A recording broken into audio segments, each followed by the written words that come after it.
Good day to you and welcome to Research Methods. It's a course and we'll be together in Scalumbi. Today we want to introduce this course. What is research and its relevance in the world of academia, the corporate world, industries, and so forth.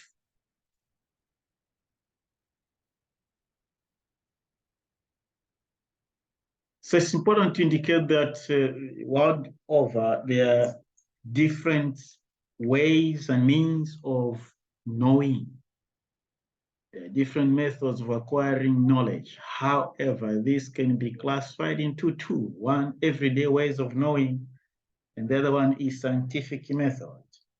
So on daily basis, we keep on learning, we keep on adding value to what we know already.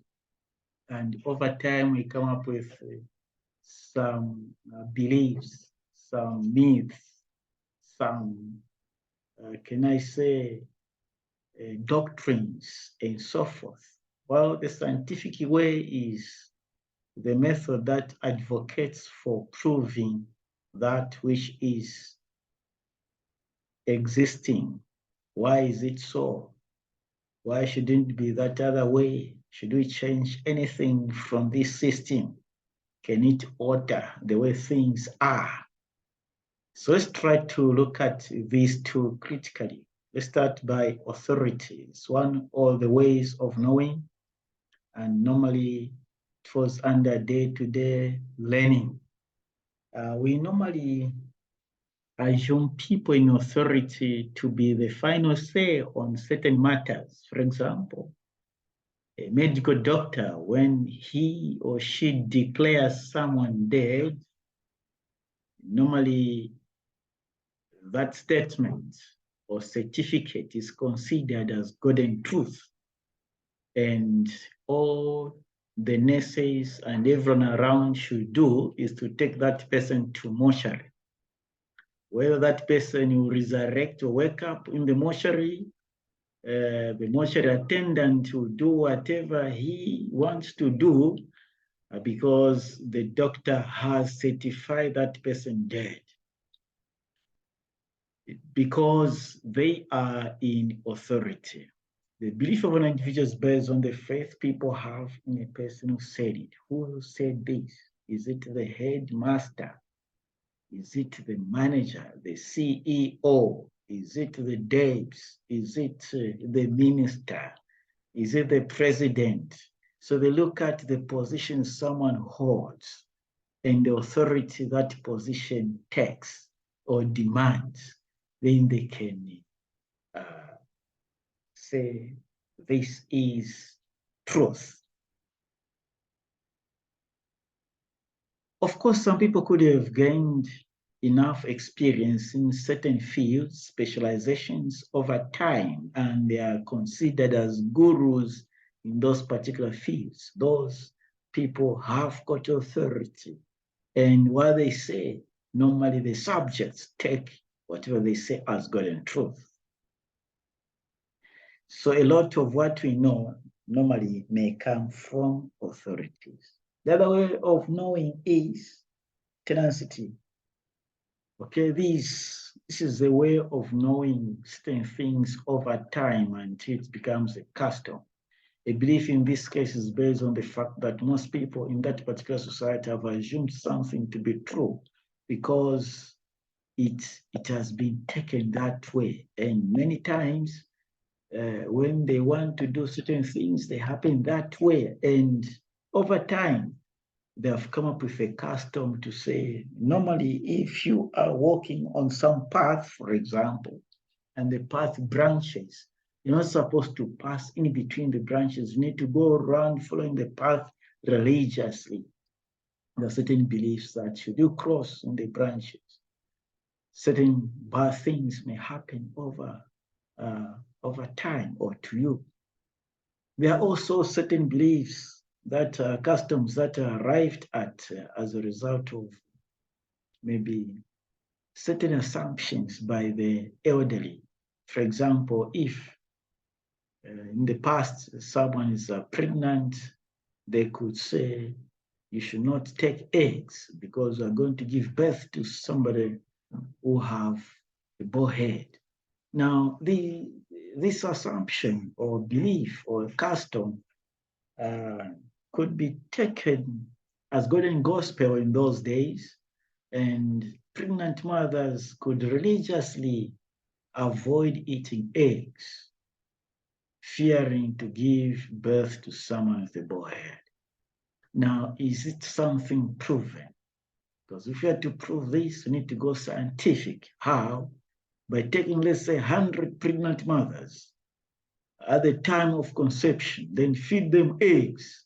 Another 100 pregnant mothers, put them somewhere, feed them on assorted foodstuffs without eggs in their diet. Then wait and see the babies that will be born after 9 months. Compare and contrast. Watch over them over 10 years, 20 years, 30 years. Check if those mothers were feeding on eggs are developing bald heads or not. Then from there you can come up with a conclusion to say, actually, eating eggs when someone's pregnant does not lead to that person giving birth to someone with a bald head. So it's something that we need to verify until we are certain. However, custom is one way of learning. People in the past could use it quite often. For example, kids could be told, if you're stealing, your fingers will grow long. This time around, I don't know how many kids can be told like that, because people are trying now to experiment everything and see if my fingers will grow long and how long my fingers will grow should I steal. So these are customs, beliefs that were arrived at over time, sometimes not as gospel truth, but to deter, prevent people from stealing. The other one is intuition. This is another way of learning where maybe something tells you that, if you go this route, this thing will happen. If you do this time, remain silent. And normally intuition to some has helped a lot. Many pastors could use intuition as well to tell and predict certain things, and quite often they may happen to be true. However, it's not something that is proven, and you cannot take this as gospel truth. This can be maybe feelings which may be right or wrong, maybe due to certain circumstances surrounding an individual. Mystical method. The correctness of knowledge is assumed to reside in some supernatural source.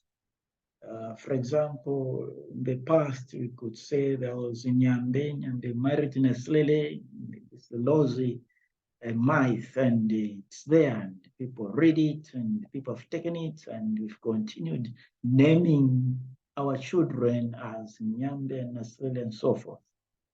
Equally in other tribes, the same normally happen. Long ago, people could have believed that there were two suns, and these two suns started fighting, and eventually there was some explosion when they crashed, and there was great heat. Particles started developing, then condensation started.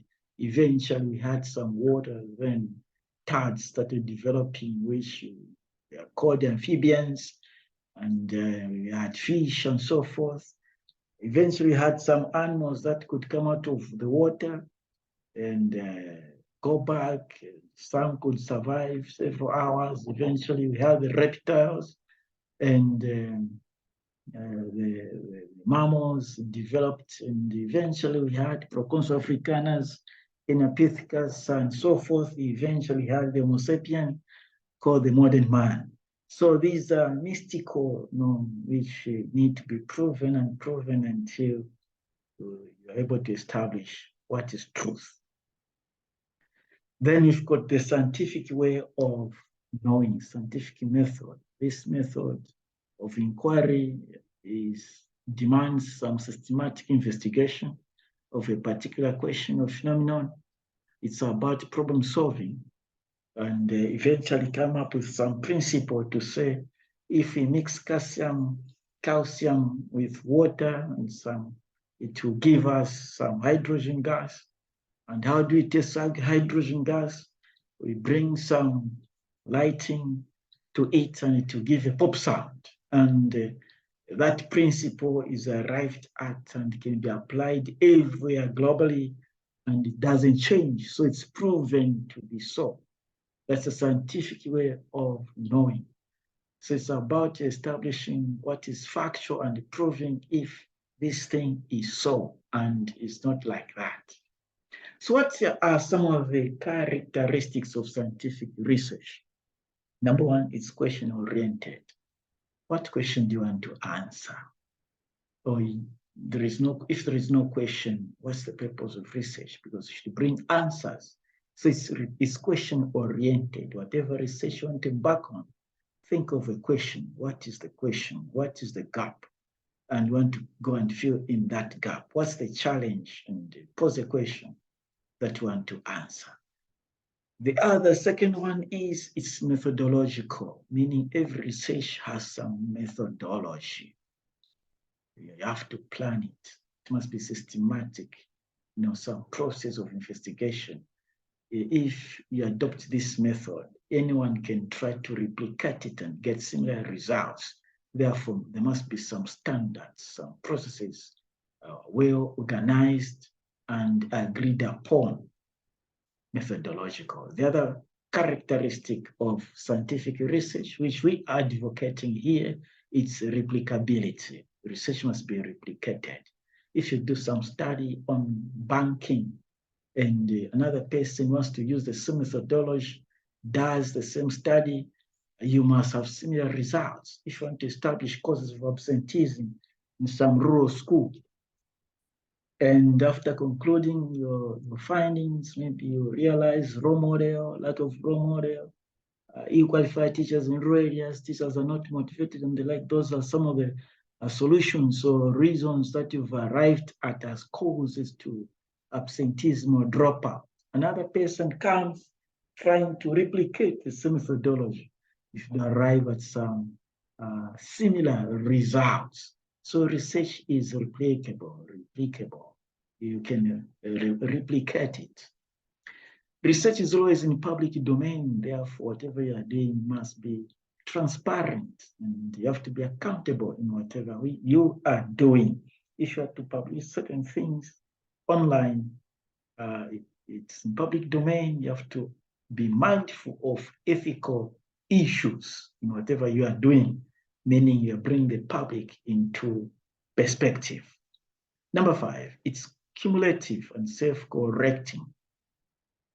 Okay, research, you are not the first person to do this particular research. Other people could have done, and people have been adding knowledge to that, and it has been accumulating over time. The last point is, on this slide, it says cyclical, meaning research in the form of some cycle, meaning you can start from one stage, then go on until you come to the end and again start. So you come up with a problem, then pose some questions, objectives, set the hypothesis, then collect data, analyze, present your findings, draw the conclusion, and again come up with a problem. So it's cyclical in nature. Now, what are some of the steps to follow when you are conducting scientific research? Number 1, need to define a problem. Define the problem. What is the problem in this particular issue? For example, you are looking at poor performance in mathematics. What is the problem? Establish the problem. Poor performance in mathematics. And what is causing this poor performance? What's the actual problem? Is it ill-qualified teachers, lack of teaching learning materials, or maybe infrastructure? The population of pupils is so high compared to the number of classrooms or compared to the number of teachers, the pupil-teacher ratio. So what's the problem? CDF being pumped in these communities. What's the impact? Are the people benefiting? Is development taking place?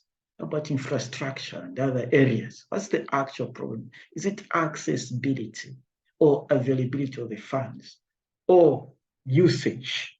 So look at the problem and go for that particular problem. In the teaching, the pupils that we are producing at grade 7, grade 9, grade 12, the school leavers, are they relevant to society? Are they helping transform societies? Or they have got nothing to offer? So what's the problem? Is it the curriculum? Is it the teachers? Is it the methods teachers are using? So what's the actual problem? So be straight on the problem that you want to pick and state it clearly. Number 2, state the hypothesis to be tested. This normally will come from your objectives. What are your objectives? Then from there, state the hypothesis, which you want to go and test. For example, teachers are ill qualified, and you want to go and test if indeed teachers are ill qualified, or they are qualified. The problem must be maybe something else. So state the hypothesis that you want to go and test. Then now collect the data. Collect from the respondents.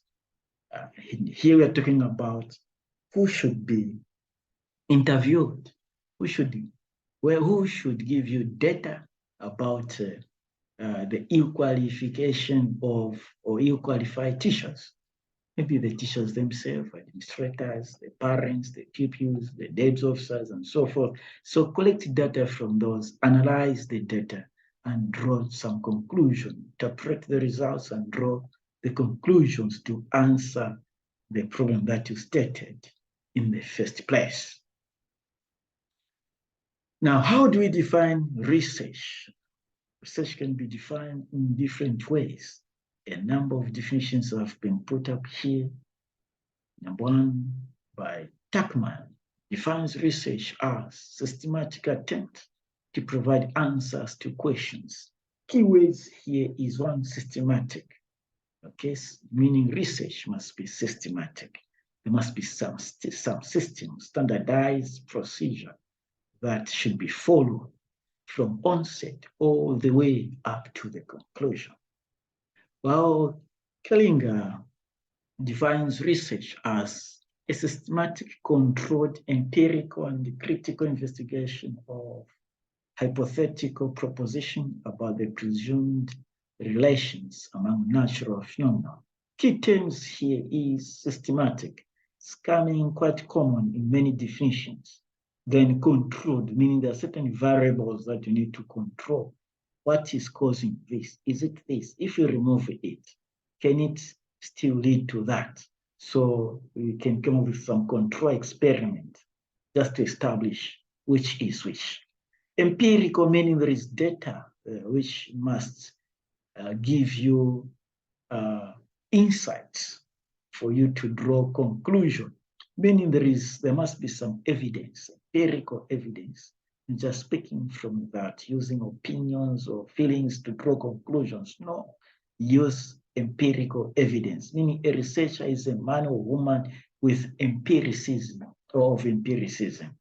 Critical investigation, meaning delving in and analyze issues critically without using opinions and feelings.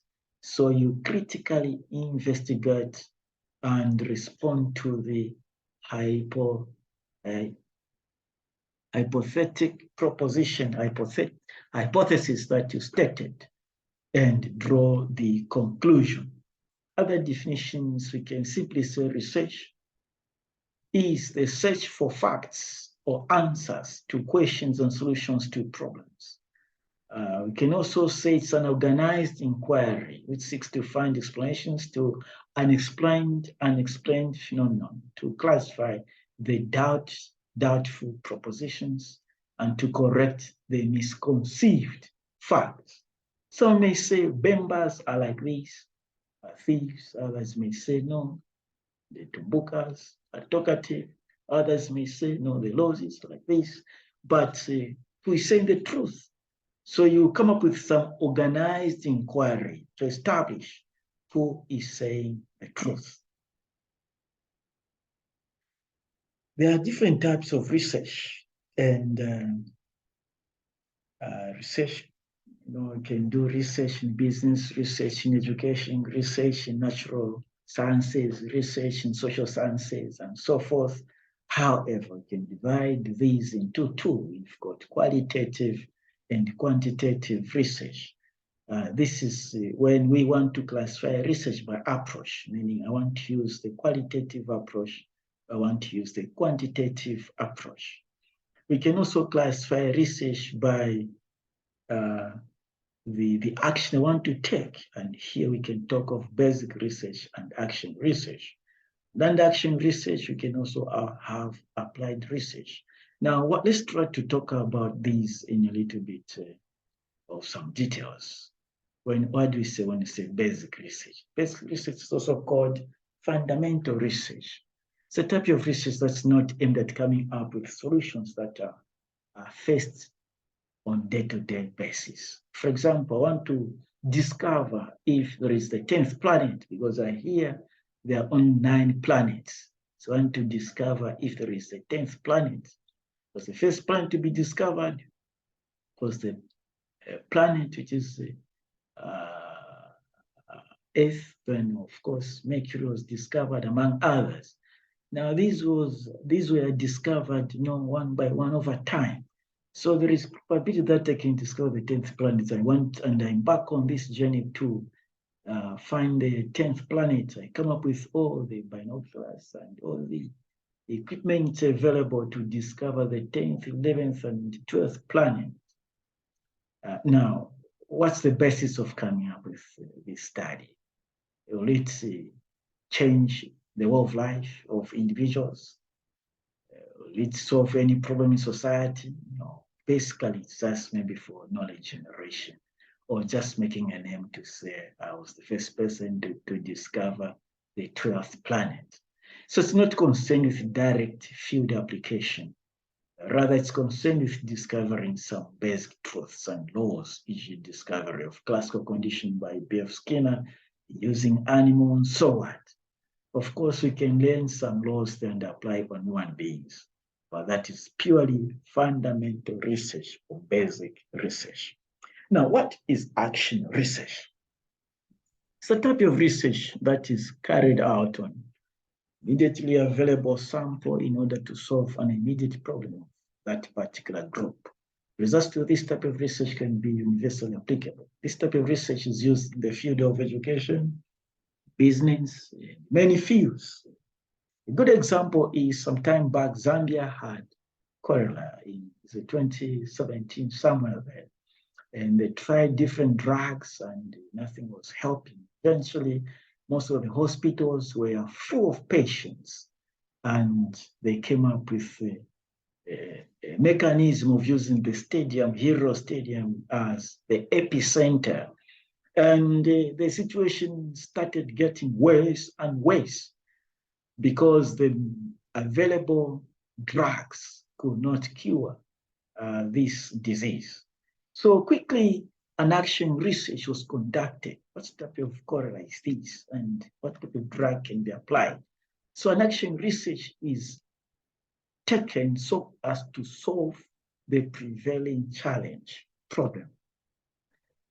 A good example, another example is we can have a high rate of absenteeism at a school. And if the situation is left unchecked, the problem will worsen, and therefore need to come up with an action research. The sales in a particular company are going down, and the income levels are going down, and eventually will be retrenched and the company be closed eventually. So what should we do? We come up with an action research. Why are the sales going down? It's an action research. We want to find immediate solution to bring the company back to life. That's action research. There could be a situation at a particular health center where patients are dying more than in other centers. Why at this particular station, or why are the patients dying compared to several other years? So you want to come up with solutions. So this type of research will come up with detailed recommendations indicating measures to be put in place to control the situation. That's action research. Let's talk about the other two types by approach, quantitative and qualitative. Quantitative research is a structured way of collecting and analyzing data obtained from different sources. And this involves the use of computational, statistical, and mathematical tools to derive results. In short, we are emphasizing that quantitative research uses numbers. It's numerical in nature. It uses empirical data, meaning data with values, numbers. It's conclusive in its purpose as it tries to quantify the problem and understand how prevalent it is by looking at projectable results to a larger population. So here in quantitative research, we are going to use statistical methods to draw some conclusion. You can have descriptive statistics as well as inferential statistics. Descriptive statistics describes the population in terms of figures, percentages in decimals, and so forth, while inferential statistics aims at drawing conclusions to infer on a particular population. Quantitative research normally obtains data that is quantifiable from a larger body of data, and normally when we go for quantitative research, you should aim at getting findings from 30 and more respondents. So data collection is done through a closed-ended questionnaire, which is also called structured questionnaire, meaning questions do not have room for respondents to air their views or to add one or two things. It's a closed-ended. For example, what's your gender, male or female? You just need to tick. How do you rate Scalumbi's presentations from excellent to poor? So people rate, is it very good, average, fair, below average, poor? So there is no room for you to express your feelings. How do you rate the current administration from out of 5? 1, 2, 3, 4, 5. Do you like this administration? Yes or no? Those are some of the examples of closed-ended questionnaire or questions that fall under quantitative research. If you give room, how would you describe the current administration? When people write in whatever way, that is qualitative research or approach.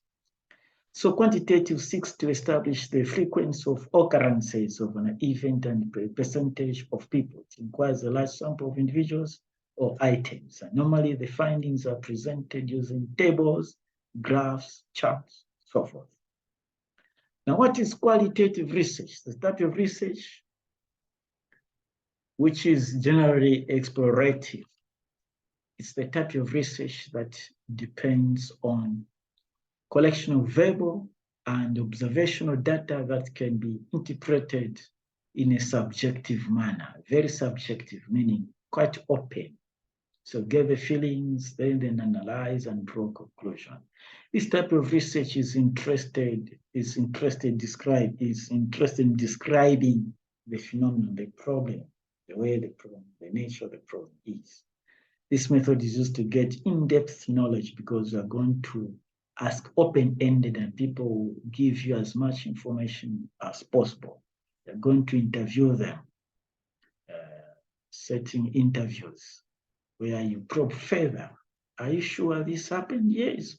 How sure are you on this? People will give you as much information as possible. And you can be recording and transcribe afterwards by translating that audio into text.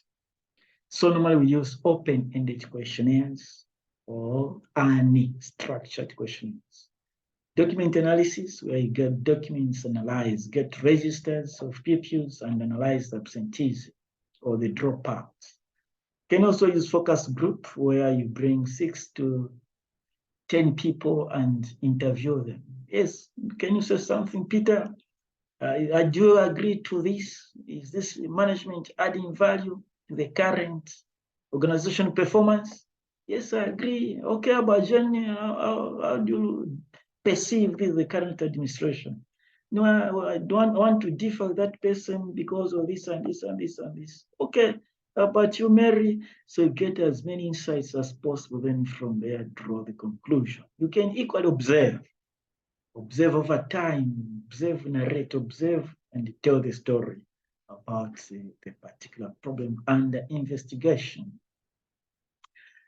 This is what we can do for now. Next time we meet to look at how to write a research proposal. Thank you so much, and let's keep in touch. God bless you.